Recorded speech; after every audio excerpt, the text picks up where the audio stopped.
Hey everybody, welcome back. I'm Kevin.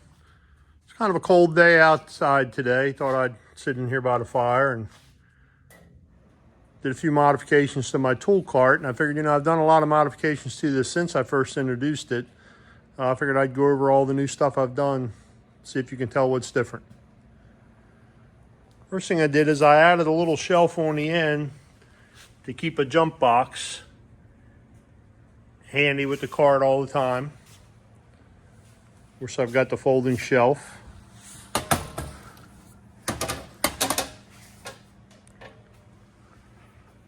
On the back, I made a bracket to keep the creeper handy. I keep jugs of all the different fluids I use in my everyday top-offs. This is just a cheap rubber Harbor Freight catch-all. If you're working on something and you want to lay it on the hood or on a fender or something, you don't have to worry about it scratching the paint, and hold some tools and nuts and bolts and such. My old man pad for kneeling down on the ground.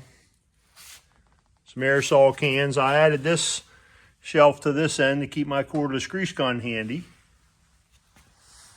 And all I did was took some metal shelf brackets and then built a wooden box and painted it Caterpillar yellow. I did the same thing on both sides. I added the paper towel rack. You always seem to need a paper towel handy. Made several of these I've put all over the shop. Put tape measures on, so I've always got a tape measure, visual that I can find it in a hurry. A lot of go-to tools that I use on a regular basis. I've got my cheater glasses, safety glasses. I made this PVC pipe pen and pencil holder. I took the struts off of this box and made the lid 90 degrees up because I never close it. And on the struts, I was able to put some bolts to hang a few things. Got a magnetic strip, ear protection. Put PVC pipe in the back. Again, PVC pipe just seems to be a great storage tool. I added these cheap Allen wrenches, metric and standard. Mainly just if it's something simple, I can get the size, and then if it's something more involved, I'll get the ones that go on a ratchet. Just seems like more and more stuff is becoming Allen head. I modified this tray with the higher handle. This is if I need to take it and go out into the yard, do a repair or maintenance. Different sockets. Keeping them organized like this, like you can see where there's one socket missing. I know it's over on the workbench where I'm working on something. And that's how I don't lose any of my tools. I can glance at this and see that something's not there. I made some brackets on here to keep a long pry bar. That odd thing takes up drawer space if you even have a drawer that big. Over here I've got a magnetic, flexible grab-all tool. It also has a claw on the end. Another kind of oddball tool to store. But the PVC pipe to the rescue.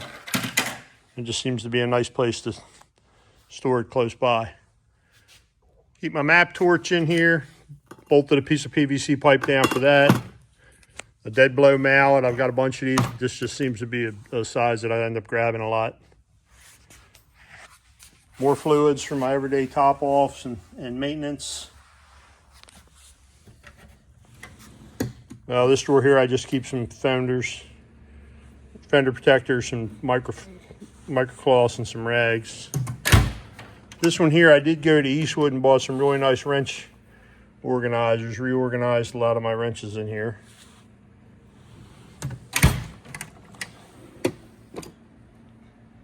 Basic pliers, cutters. A few oddball tools. And this is like the junk drawer. I throw all my nuts and bolts and screws in here, and a lot of times I'll dig through here if I only need something that I don't need a bunch of to match, or just need something in a hurry without, depleting my hardware store over there. I hate to throw any of this stuff away. It's all good stuff. Well, there you have it. A few modifications I made to my Harbor Freight tool cart. Maybe you get some ideas for yourself.